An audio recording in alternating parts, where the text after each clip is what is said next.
bien ça. Si Mbappé face à Vida. Les Champs-Élysées chavirent, fraternisent.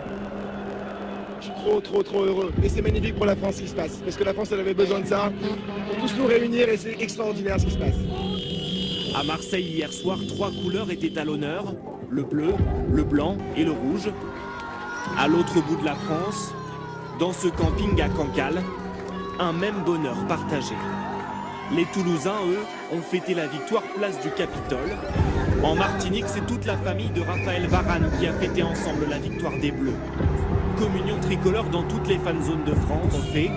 En tout cas, la joie des supporters, elle, était bien réelle. D'un côté, une pétition qui engrange des milliers de signatures. De l'autre, une manifestation qui se prépare pour le 17 novembre prochain et à laquelle les routiers et les travaux publics devraient participer. En un an, le diesel a grimpé de plus de 23%. En un mois, il a pris 5%. L'essence, elle, a pris 14% depuis janvier dernier. Si les taxes de l'État qui pèsent de plus en plus lourd, plus 7,6 centimes par litre cette année pour le diesel, plus 3,9 centimes par litre d'essence. Et ça va continuer. À partir de janvier prochain, le diesel va augmenter de 6 centimes par litre et l'essence de 3 centimes par litre. Et cela chaque année jusqu'en 2022. Association 40 millions d'automobilistes, les conducteurs ont été floués. En ligne de mire, l'État, qui selon elle a poussé à l'utilisation du diesel, pour aujourd'hui le pénaliser à grands coups de taxes, car ces dernières représentent 60% du prix à la pompe. Nous porterons progressivement le prix du paquet de cigarettes à 10 € en luttant sans merci contre les trafics qui mis caméra à l'avant, 2 à l'arrière et un seul conducteur à bord. Voici les nouvelles voitures équipées de radars embarqués confiées à une société privée. 5 d'entre elles circuleront dès lundi sur les routes de la commune d'Évreux. Sans mieux pourquoi il reste secret. Voici ce que décrochent les sociétés d'autoroutes. Elles s'engagent à financer 3,2 milliards de travaux sur 10 ans. En retour, elles obtiennent une stabilité fiscale, une clause pour allonger la durée des concessions et surtout, écrit noir sur blanc, pour compenser le gel des tarifs en 2015, des hausses de tarifs additionnelles chaque année de 2019 à 2023.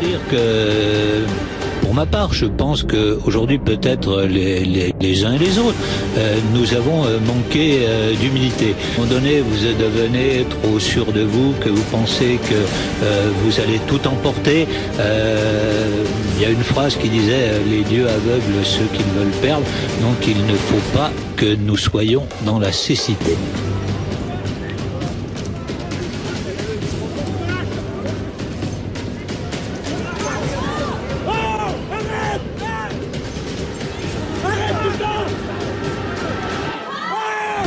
C'est toujours avec beaucoup de regrets que l'on quitte le ministère de l'Intérieur.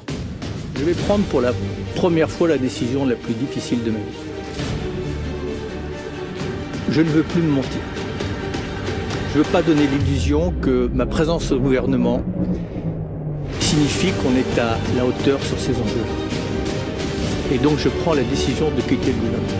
Direction la gare Saint-Lazare. Alors, ils sont déterminés, ces manifestants, à lutter contre ce qu'ils appellent la casse du service public. Et parmi eux, je vous laisse regarder ces images de Bruno Ferrou. Il y a bien évidemment des cheminots, bien évidemment, il y a Sudrail, la CGT, il y a Force ouvrière, tous ces syndicats qui sont là pour manifester. Mais on voit aussi des enseignants, des lycéens et des étudiants, parce qu'il y a les agents d'Air France qui demandent par exemple à être augmentés, ou encore les éboueurs qui demandent la création d'un statut unique. Donc, des moyens pour travailler correctement, parce qu'aujourd'hui en EHPAD on est Germinal. Germinal est en action, on déshumanise, on court, on n'a plus le temps de parler aux personnes âgées.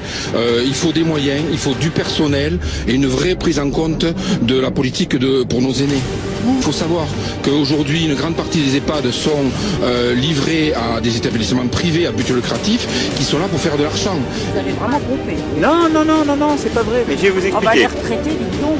Oui, mais je vais vous expliquer. On a travaillé toute notre vie. Et vous avez travaillé toute votre vie pourquoi? Bah, pour avoir une retraite. Hein. Non. Vous allez avoir des EGM à plein. Vous avez totalement raison d'être là-dessus. Eh ben oui. Et demain, comment vous allez faire pour fermer les frontières françaises en disant mais je ne veux pas les fermer. Là, on n'en veut pas. On prend du produit français. Alors, les frontières françaises, d'abord, je ne vais pas les fermer. En fait, cette alimentation va se retrouver dans l'assiette. Première grande journée de manifestation depuis la rentrée. Lycéens, étudiants, salariés et puis retraités également étaient aujourd'hui dans les rues de Paris contre ce que les syndicats appellent la destruction du modèle social voulu par le gouvernement. Ce sont un mécontentement qui prend de l'ampleur. Des manifestations devraient avoir lieu dans toute la France le 17 novembre prochain. On est dans la merde en France. On est dans la merde. C'est-à-dire que moi, personnellement, ça va, j'ai gagné du pognon et je le dis tout le temps et j'en ai rien à foutre, je vais me tirer. Mais pour ceux qui sont obligés de rester, c'est vraiment le bordel. C'est vraiment pas bien. Il y a une pyramide sociale où il y a un mec qui est en haut tout seul. Plus on descend, plus on est nombreux. Et quand on arrive en bas, on est vraiment dans la merde. Alors moi, ce que je voudrais, c'est qu'on remue la merde de manière à ce que... C'est donc vraiment une histoire de merde, ma candidature. Je voudrais qu'on remue la merde et que l'odeur monte jusqu'au nez des mecs qui dirigent et qu'au lieu d'être tournés vers l'extérieur du pays, ils se tournent un peu vers l'intérieur et qu'ils disent qu'est-ce qu'il y a, qu'est-ce qui se passe, qu'est-ce qu'ils ont ceux-là. Ah merde, on leur prend tout leur pognon. Ah oui, il faudrait leur en laisser un peu.